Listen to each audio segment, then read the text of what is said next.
il arrive. C'est vraiment, on va dire, une reprise un peu plus particulière que les autres années, surtout qu'on sait qu'on a le potentiel d'aller chercher de belles choses. Donc c'est toujours agréable de rattaquer l'entraînement et puis de retrouver les athlètes que tu as laissés en fin de saison. Oh les touristes! Ça va? Et vous? Ça va, ouais. On se dit, ça y est, c'est la saison olympique, on se prépare pour les Jeux et on se dit qu'il ne va pas falloir s'endormir et vraiment faire tous les entraînements à 100% pour être au meilleur niveau au jeu.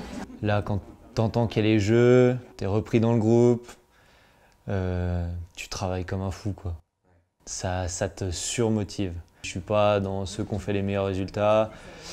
Je suis jeune dans le groupe, donc j'ai qu'une envie, c'est tout donner cette année pour y aller. Ça va être super dur et j'ai encore plein de choses à prouver. Je suis en mode énervé, quoi. Tu sens où il y a des petits moments où en fait tu relâches, tu sais, ça fait cambrer un peu, revenir. Ça, c'est vachement bien de le sentir. Le matin, à l'échauffement, t'en fais 4 ou 5. Et après, quand tu es vraiment à l'aise, tu fais la même chose, mais sur des demi-tours. Que ce soit année olympique ou non, je m'entraîne à fond. Là où ça change, c'est un peu plus peur de se blesser. Vu qu'on se prépare vraiment 4 ans pour les JO, ce serait bête de se faire mal sur une connerie. Je pense que c'est plus ça, on est un peu plus intelligent comment on s'entraîne. Tu rattaques les chandelles en serrant les fesses et tout ça, en levant la tête. Pas qu'il y ait de mouvements comme ça avec le bassin, que par les chevilles. Là où il faut rester focus, c'est surtout aujourd'hui sur les petits détails qui vont certainement faire la différence parce que c'est très important les petits détails dans notre sport. Mais c'est surtout aussi l'état d'esprit que tu y mets, quoi. C'est-à-dire que voilà, quoi, c'est à l'entraînement, c'est tous les jours, c'est aller chercher des petits détails, c'est avoir la rage tous les jours à l'entraînement pour aller se dépasser et puis aller gratter les petits centièmes ou les petits dixièmes qui vont faire la différence. Tu sens que tu regardes par terre, Perrine, ou pas, quand tu fais ça? On va essayer de faire la même chose, mais en essayant de fixer vraiment presque où je suis moi. Parce que là, tu vois, ça se voit vraiment à l'œil nu, tu vois, que quand tu es comme ça, tu as vachement le regard qui descend sur la ligne, en fait, pour regarder où tu vas mettre tes pieds. On sait qu'on n'a pas le droit à l'erreur, que ouais, voilà, on va devoir être à bloc tout le temps. Et juste une petite phase de relâchement pourrait tout nous faire perdre.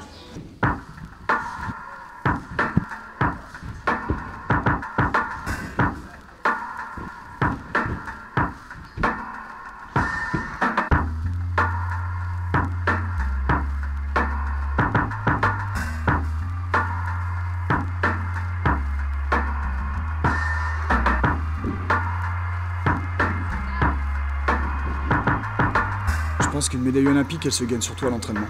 Et c'est le 110%, le 120% que tu vas mettre tous les jours à l'entraînement qui va faire que le jour des Jeux, tu auras la capacité à hausser ton niveau. Tu n'arrives pas le jour des Jeux en te disant bah là aujourd'hui j'étais à 100 et là il faut mettre 160. Ça pour moi, je pense pas que ça marche. C'est vraiment, je pense que ça se gagne vraiment tous les jours à l'entraînement. C'est un travail au quotidien, de mise en place, de persévérance, d'envie qui va faire la différence au bout du compte. Mon objectif, c'est de progresser en tant que skieur et pas juste d'aller viser une médaille olympique. J'ai pas besoin de cette motivation supplémentaire pour me lever le matin, aller m'entraîner. Voilà. Le fait de skier, de faire des figures, de ressentir des belles choses dans les bosses, ça me suffit. Donc, Regarde, oui. Comme ça m'a arrêté net en plus. Oh, ça m'a défoncé. 10, ouais, on en refait encore une petite. Allez, une ou deux. On se casse. Une ou deux, max. Allez. Allez, oh, arrête de négocier. On n'a pas changé fondamentalement le programme physique, simplement parce que c'était les Jeux. On essaie de garder une certaine continuité dans ce qu'on fait et d'améliorer la qualité de ce qu'ils peuvent réaliser, quoi.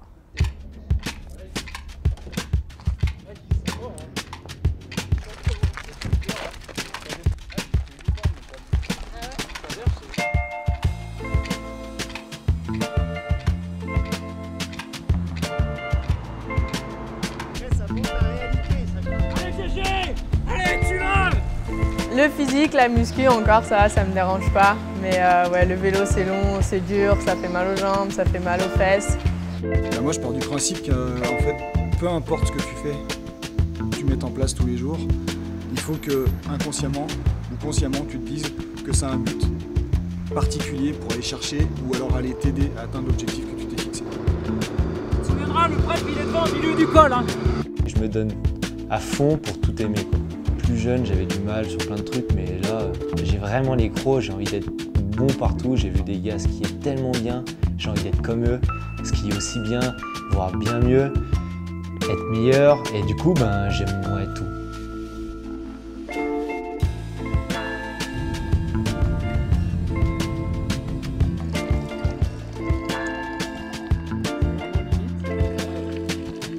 T'as râlé? J'ai ragé, ouais. Ouais, mais c'est tellement... J'ai détesté mon prep physique aussi. Non seulement on est derrière les athlètes, mais en plus il faut les faire avancer. C'est vachement dur. Allez, let's go! Au-delà de l'aspect physique, quand tu te retrouves tout seul dans un col et que tu vas chercher quand même au bout de toi-même la longueur, c'est pas toujours évident, donc je pense que ça lui fait pas de mal. Ça lui montre que la route elle est encore un peu longue et ça lui met un petit coup de pied au cul. C'est vrai que le prep physique, c'est jamais la personne préférée dans le groupe, mais je pense qu'ils ont saisi l'intérêt qu'il y a à le faire. Donc c'est de plus en plus facile. Maintenant, ils sont en autonomie quasiment. Donc on apprend des choses, on fait faire des choses, ils ressentent les bienfaits de ces choses, et ensuite on n'a presque plus besoin d'être là. Encore un petit peu, mais... Turkish, 3 par côté. Développé militaire, c'est lequel? Ok, sur quoi? Sur le fit. Les reps. À l'école, là. Soulevé de terre.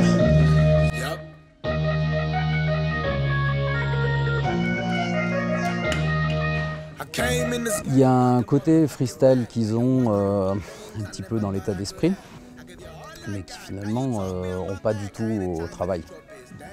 Quand il s'agit de skier ou quand il s'agit de mettre de la préparation physique en place, c'est des athlètes comme dans n'importe quelle discipline. Ces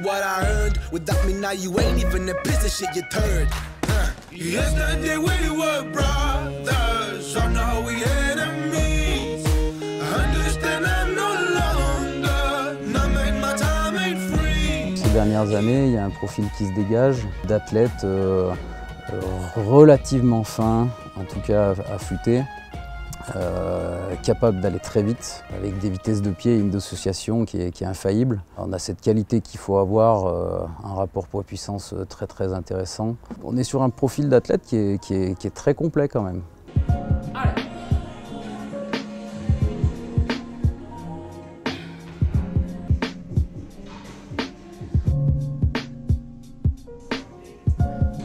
On lâche rien. Ouais, Perry. Allez, on engage. Ouais, allez. Allez, on tire le bassin.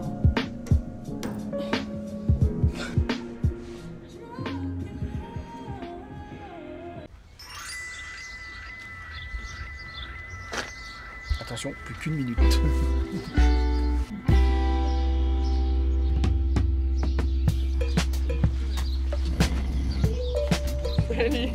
Oh putain! Et vous attendiez que je vous appelle, vous deux là. Vous étiez en haut, posé, tranquille, pépère. À 8h01, je me suis dit, oh, bizarre, pas de nouvelles. Ouais. En plus, tu sais que moi, je suis rarement mieux.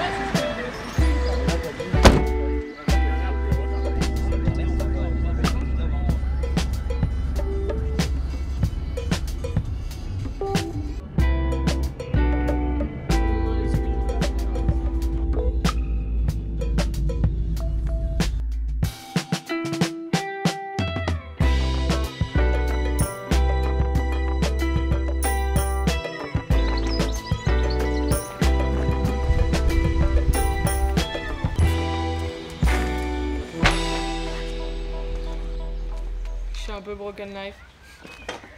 Je vais voir au trampo parce que ça fait un peu. Alors, si tu sautes au trampo, au début, tu fais juste des petits appuis en bondissant juste avec les chevilles. Juste les chevilles. Ouais.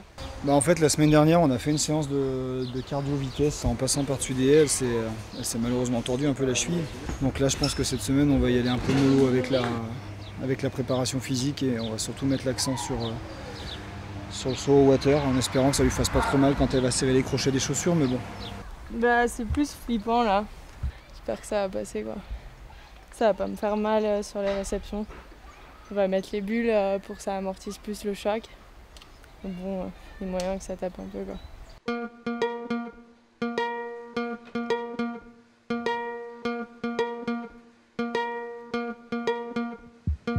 Tu as toujours quelque chose à travailler.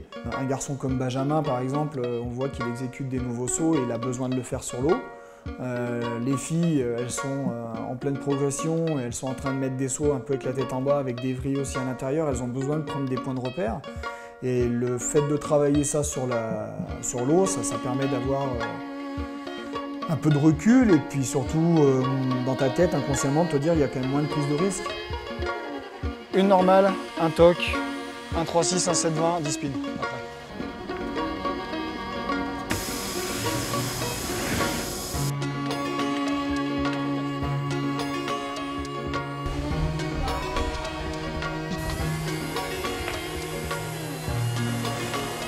Nickel.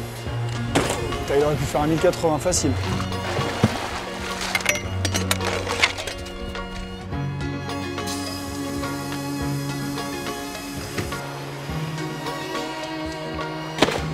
Alors, ça a l'air d'aller, c'est bon, ça rigole.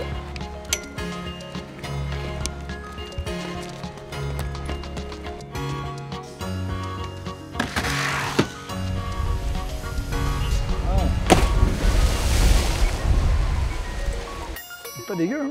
Bah ouais, il est bien. Ah, j'accélère pas vraiment. Non. C'est cool quoi. Non, ouais. Je suis un mec cool quand même. C'est un mec cool. C'est un mec cool mais avec une grande gueule. Cette année-là, j'ai envie de la vivre à fond et de la vivre sans regret. Parce que j'ai que des regrets au jeu. Je prends plaisir à chaque chose que je veux faire. Et par la même occasion, j'ai envie d'essayer des nouveaux sauts. Je me dis c'est la dernière année, essayons des choses et tout. Et comme tu peux le voir, il y a peut-être plus de facilité cette année. C'est vrai que dès que je veux faire quelque chose, ça passe.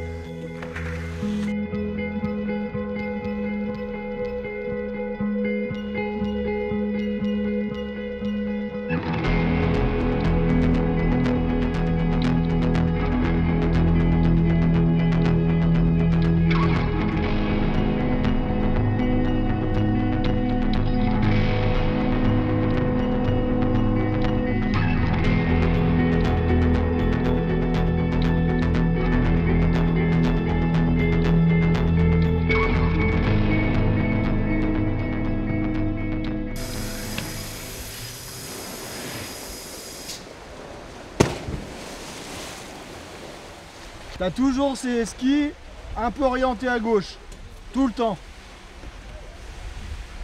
Donc c'est à toi de mettre les skis droits. Hein. Moi c'était vraiment une reprise depuis ma blessure. Là je suis vraiment en mode je reprends bien le ski, les sensations, des bonnes bases et tout ça. C'est vrai qu'au début quand tu vois les autres recommencer à sauter, toi tu dois un peu être sur la retenue. Bah, ça fait un peu chier mais ouais. Au final, tu sais que c'est pour du bien. Chacun n'a pas le même objectif, donc chacun ne va pas aller chercher les mêmes choses tous les jours. Et je pense qu'il faut que nous, on soit en phase avec ça et par rapport à eux. Moi, il y a un truc que je me suis toujours obligé, c'est de ne pas leur mentir.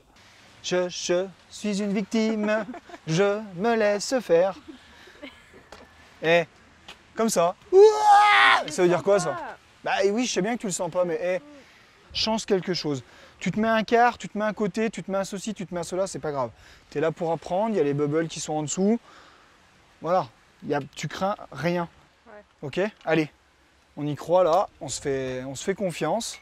Ouais. Tu peux pas gérer tout le monde de la même manière, c'est impossible.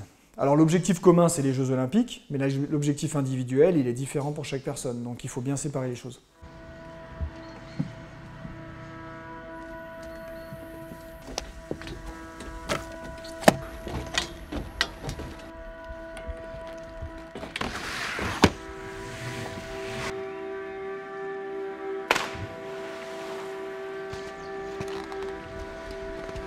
Plus belle. Shoot plus en face, je pense à mettre le cross.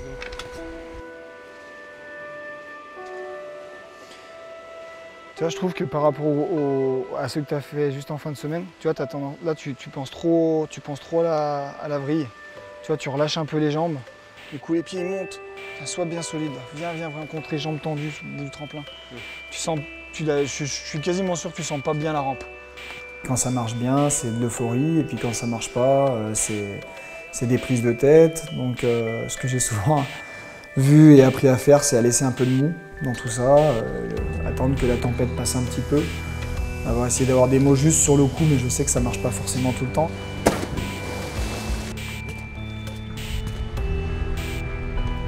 Ne fais rien par la force. Fais par le placement et après, tac. Judo, parfois, il me reproche, il me dit qu'il change de caractère quand ça se passe pas bien. Mais moi, je trouve ça tout à fait normal parce que on ne va pas être content de mal faire les choses, il faut être exigeant. Un saut, il est seulement bien si on le fait minimum parfaitement 9 fois sur 10. Quoi. Et 8 fois sur 10, ça vaut rien. Quoi.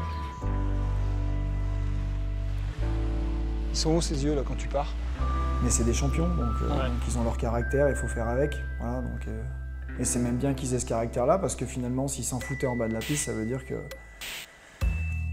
ils n'auraient pas forcément l'envie d'être au top niveau. Parfois, il faut se mettre faut se mettre un coup de boost, il faut se rentrer un peu dedans pour changer les choses. Ce qu'il faut, c'est de finir la journée avec le sourire.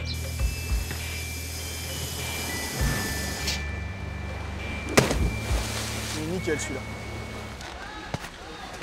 Bien. Paf, la récep. Ouais, là, il a vraiment posé comme ça. Oh, tout y est là. Ouais. Regarde.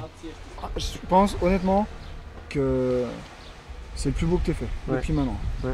Sérieux. Ouais, non, c'est clair. Carrément. Bien, Ben. L'objectif, c'est vraiment essayer de travailler un maximum sur les sorties de saut et les axes de rotation, tout ça, parce qu'aujourd'hui, les axes de rotation sont très réglementés.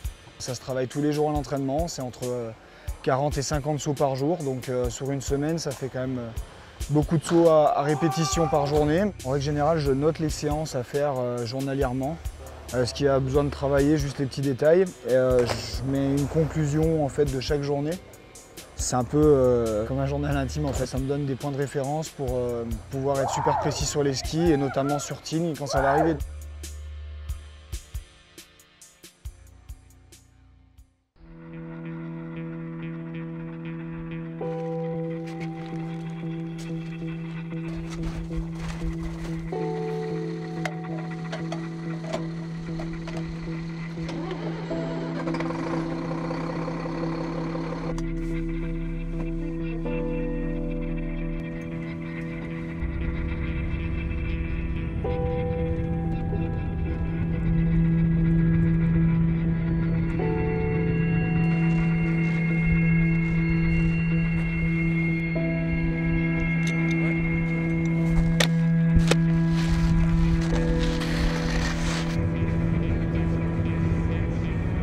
Donc on en cabine au milieu là.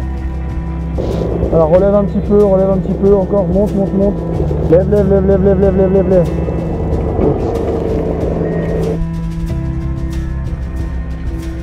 Là des fois je me dis que c'est quand même pas trop dégueulasse de bosser le matin toi.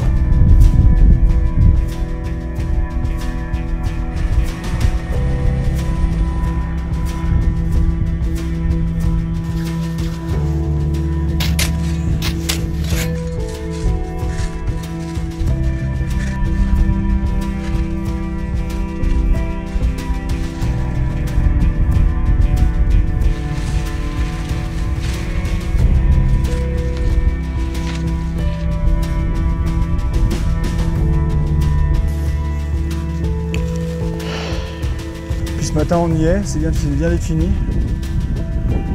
C'est pas toujours le plus marrant du boulot mais bon. Faut ce qu'il faut, hein. Une médaille ça n'a pas de prix. Hein. J'associe la réussite de ce groupe à plusieurs choses. D'abord le talent des coureurs.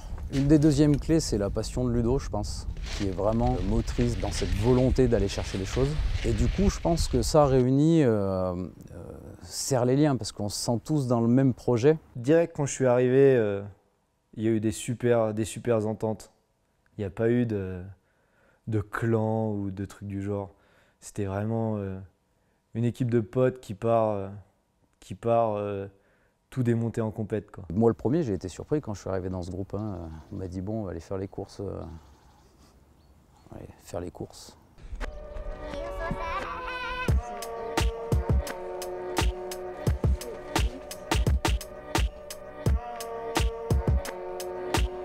T'es toujours dans le même appart, on a toujours les mêmes chambres, c'est toujours les mêmes personnes, c'est un peu une deuxième maison quoi.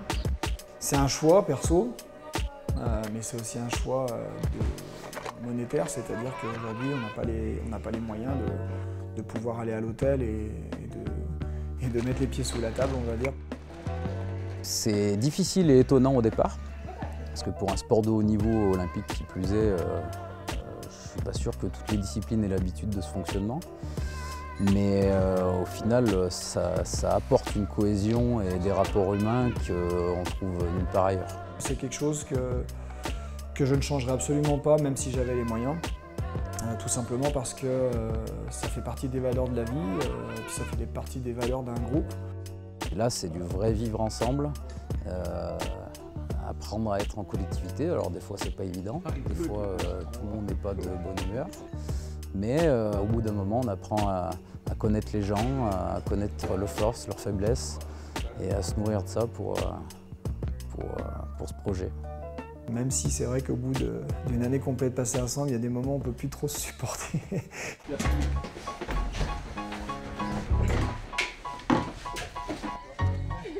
Hein? Elle prend vraiment la courbe. Quand on attaque sur les skis, bon, bah, là c'est la folie, quoi. On fait vraiment ce qu'on aime et on se fait plaisir à longueur de journée. Même si les entraînements sont durs, il y a quand même beaucoup plus de plaisir que quand on est dans une salle de muscu. Le trampoline, la prep physique, le water jump, c'est juste pour préparer le stage sur la neige, quoi. C'est un peu le printemps, début d'été qui se concrétise. Et c'est là qu'on rentre vraiment dans le vif du sujet, qu'on fait le vrai stage de ski, quoi. Moi je suis trop happy, ça fait trop longtemps que j'ai pas skié. Ça fait 303 jours. Waouh! Du coup imagine l'excitation. Oh, comme ça fait du bien. On est heureux d'être là, mais en fait on a envie de bien faire tout de suite. Nous c'est un sport de jugement, faut être beau, faut bien faire, donc on peut rien lâcher pour ça. T'as un petit peu trop tendance à charger le pied extérieur trop tard. Ouais. Donc, ce qui fait que tu vois, t'as pas de conduite au départ. Je pense que t'es un peu trop, enfin t'es pas assez sous tes languettes. Regarde-les comme ils ont l'air de s'éclater. Nous on fait de la technique, c'est important. Mais bon, on est tous pareils, hein. Ça nous attire.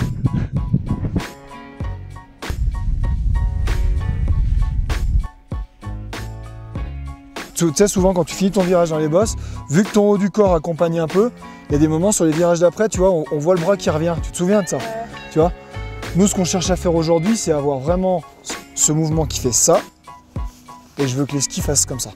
Et que quoi qu'il se passe, qu'il y ait un changement de rythme, qu'il y ait des bosses longues, petites ou courtes, ou n'importe, je veux que ce mouvement du haut, là, il soit identique tout le temps, tout le temps, tout le temps, tout le temps, tout le temps. Ah, il est solide. En fait, tu vois, c'est vraiment quand tu as fini ton virage, là, c'est cette dose de relâchement, tu vois, on faire travailler les chevilles, tu vois que le ski colle tout de suite sans que les talons décollent. Ouais. Mais c'est vraiment bien, Ben. Et c'est de l'horlogerie, ouais. C'est un sport qui laisse pas de place au hasard, aussi bien en technique qu'en acrobatie.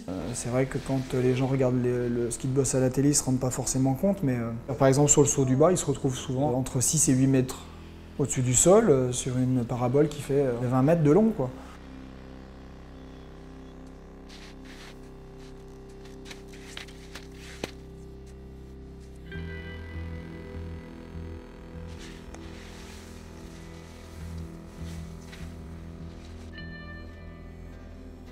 On a le saut du haut, le départ qui annonce un peu la couleur, la reprise qui est super importante, le ski du milieu, puis le saut du bas et le finish. C'est tout un enchaînement de choses qui vont construire un run solide. L'été, on essaye de vraiment trancher un peu la piste, vraiment faire cette partie du saut du haut avec une belle sortie, une belle réception, une belle reprise. On travaille l'aspect ski, où il y a vraiment le positionnement du haut du corps, le carving, bref, tout ce qui est l'aspect technique, vraiment dans les bosses. Un tout petit peu plus léger là, tu penses juste à faire ça avec tes bâtons. Ouais. Là, tu viens pas chercher à t'équilibrer avec les plantées de bâton. Tu vas juste chercher à décaler le planté de bâton. Et puis un peu plus ce qui est sur l'aspect du saut du bas. Allez, lève le regard, Jérém. Quand tu poses, c'est pas forcément de dire j'ai posé pour bien poser, c'est qu'il faut que ça pose dans un but précis.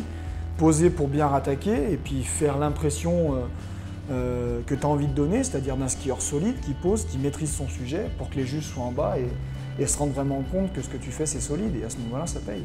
Un team, j'ai mis des nouveaux sauts en place, j'ai mis un ski en place qui fait que quand je vais arriver en Australie, je vais pouvoir tout de suite mettre en place mon ski avec mes 2 sauts Et ça, c'est hyper important. Ça veut dire qu'à la fin de l'Australie, si je suis prêt, ça veut dire qu'après tout l'automne, je vais pouvoir travailler des petits détails pour être encore plus prêt. Là, tu vois, tu as vraiment un axe qui est vraiment super.